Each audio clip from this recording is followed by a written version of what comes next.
আসসালামু আলাইকুম বন্ধুরা। আজকে আমি 57 পৃষ্ঠার 9 নং অঙ্কটি তোমাদের করে দেখাবো। 9 নং অঙ্ক রয়েছে 85 কেজি চালের দাম 2295 টাকা হলে 1 কেজি চালের দাম কত? তাহলে সমাধানটা করি।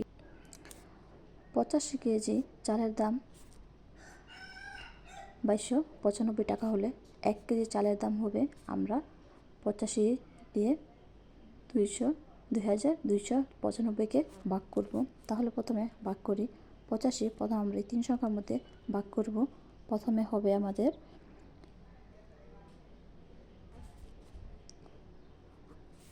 2 দিয়ে 85কে 2 দিয়ে যদি আমরা ভাগ করি তাহলে হয় 170। 9 থেকে 0 বাদ দিলে হয় 9, হাতে কিছু থাকে না, তাহলে আমরা 12 থেকে 7 বিয়োগ করলে হয় 5, হাতে 1, 1 1 হয় 2, 2 থেকে 2 বাদ দিলে হয় 0। উপর থেকে আমরা আরও 5 নামিয়ে নেব।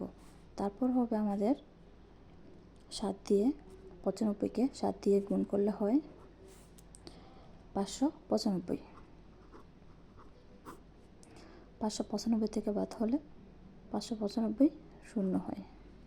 তাহলে আমরা উত্তর পেয়ে গেলাম 27 টাকা। প্রতি কেজি চালের দাম হবে আমাদের 27 টাকা। অতএব 27 টাকা। ধন্যবাদ।